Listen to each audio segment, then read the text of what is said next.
இந்தியாவின் முதல் உயிரியல் பூங்கா எது அப்படின்னு பார்க்க போகிறோம். இந்தியாவுடைய முதல் உயிரியல் பூங்கா எது அப்படின்னா சென்னை வண்டலூரில் இருக்கிற அறிஞர் அண்ணா உயிரியல் பூங்கா தான். இந்த உயிரியல் பூங்கா எப்போ தொடங்கப்பட்டது அப்படின்னா முதன்முறையாக 1855ஆம் ஆண்டில் மதராஸ் அருங்காட்சியகத்தில் பார்த்தீங்கன்னா இது உருவாக்கப்பட்டது. இதனுடைய ஒரு சின்ன ஹிஸ்ட்ரி பார்த்தீங்கன்னா பார்த்துடலாம்.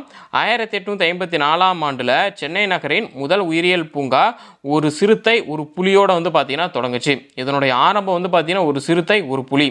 இப்போது நம்ம மக்களுக்கு பார்த்தீங்கன்னா இங்கே சிறுத்தையும் புலியை பார்த்தீங்கன்னா கூண்டில் அடைச்சி காட்சிப்படுத்துகிறாங்க அப்படின்னா நிறைய பேர் பார்த்தீங்கன்னா பார்க்க போவாங்க இல்லைங்களா. இப்போயே கூட பார்த்தீங்கன்னா நம்ம பார்க்க போவோம். அப்போ பார்த்தீங்கன்னா மக்களை ரொம்பவும் ஈர்த்திருக்கு. இப்போ நம்மகிட்ட ஃபோன் இருக்குது, டிவி இருக்குது, நம்ம பார்த்தீங்கன்னா பார்த்துடுறோம். அப்போ பார்த்தீங்கன்னா 1854 அது மாதிரிலாம் எதுவுமே கிடையாது. அதனால் மக்கள் பார்த்தீங்கன்னா அந்த புலியையும் சிறுத்தையும் பார்க்குறதுக்கு பார்த்தீங்கன்னா ரொம்ப தூரத்தில் இருந்து கூட அங்கே பார்த்தாங்க.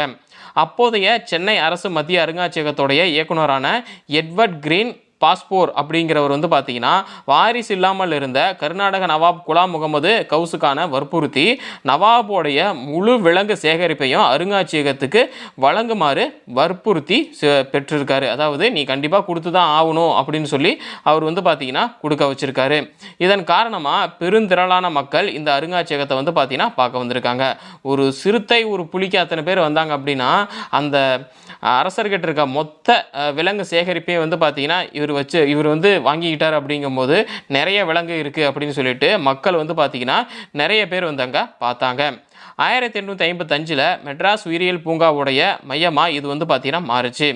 பாஸ்போர் அருங்காட்சியக வளாகத்தில் விலங்கு காட்சி சாலையை தொடங்கினாலும் ஒரு ஆண்டு கழித்து தான் பாலூட்டிகள், பறவைகள், அப்புறம் ஊர்வனம் உட்பட்ட 300க்கும் மேற்பட்ட விலங்குகள் பார்த்தீங்கன்னா அங்கே காட்சிப்படுத்தப்பட்டது. இது பின்னாடி பார்த்தீங்கன்னா சென்னை மாநகராட்சிக்கு மாற்றப்பட்டுச்சு.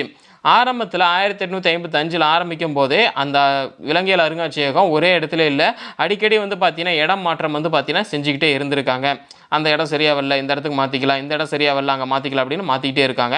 அப்படி பார்த்தீங்கன்னா 1861 பூங்கா நகரில் இருக்கிற சென்னை மத்திய தொடருந்து நிலையத்திற்கு பக்கத்தில் இருக்கிற மக்கள் பூங்காவுக்கு பார்த்தீங்கன்னா இந்த உயிரியல் பூங்கா மாற்றப்பட்டுச்சு.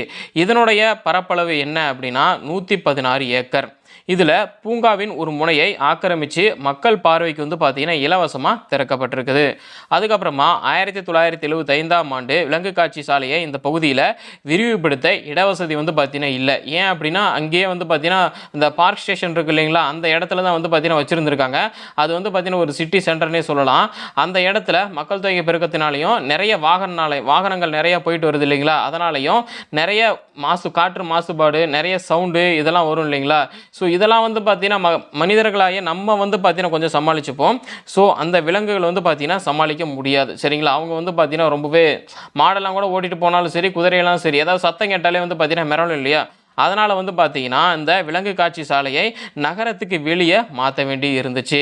அதனால் விலங்கு காட்சி சாலையில் இருக்கிற விலங்குகளை நல்ல இடவசதியோட பராமரிக்க ஏற்ற வகையில் 1976 என்ன பண்ணலாம் அப்படின்னு திட்டமிட்டாங்க.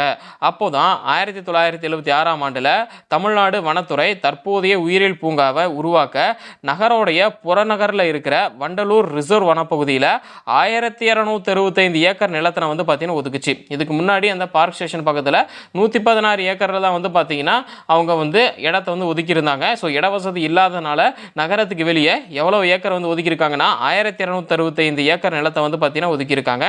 இது இந்திய துணைக்கண்டத்தில் இருக்கிற மிகப்பெரிய உயிரியல் பூங்காவாக அதுக்கப்புறம் மாறுச்சு. உலகத்தில் இருக்கிற மிகப்பெரிய உயிரியல் காட்சி சாலைகளோட இதுவும் ஒன்று அப்படிங்கிறது குறிப்பிடத்தக்கது. அதுக்கப்புறமா 1979ஆம் ஆண்டு 750 லட்சம் செலவில் பணிகள் பார்த்தீங்கன்னா தொடங்கப்பட்டுச்சு.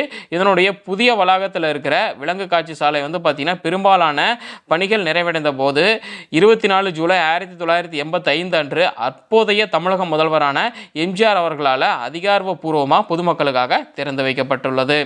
ஆரம்பத்தில் இந்த பகுதி ஒரு புதற்காடு தவிர வேறொன்றும் இல்லை அப்படின்னு இருந்தது. மரங்கள் எதுவுமே கிடையவே கிடையாது. விலங்கு காட்சி சாலையுடைய அதிகாரிகள் அப்புறம் சுற்றியுள்ள கிராமங்களை சார்ந்த மக்கள் பல்வேறு மரங்களுடைய விதைகளை வெளிப்பகுதியிலிருந்து சேகரித்து கொண்டு வந்து அந்த விலங்கு காட்சி சாலைகளை பார்த்தீங்கன்னா நட்டு அதை பார்த்தீங்கன்னா ஒரு காடாகவே மாற்றிருக்காங்க அப்படின்னு தான் சொல்லணும். சரி, இது பார்த்தீங்கன்னா 1855 பார்த்தீங்கன்னா ஆரம்பிச்சது. இதுக்கு ஏன் அறிஞர் அண்ணா அப்படின்னு சொல்லி அறிஞர் அண்ணா உயிரியல் பூங்கா அப்படின்னு பேர் வந்தது அப்படின்னா, இந்த விலங்கு காட்சி சாலையை தமிழக முன்னாள் முதல்வர் அண்ணாதுரை அவர்களுடைய நினைவாக தான் அறிஞர் அண்ணா விலங்கியல் பூங்கா அப்படின்னு பெயர் மாற்றம் செய்யப்பட்டு அழைக்கப்பட்டது.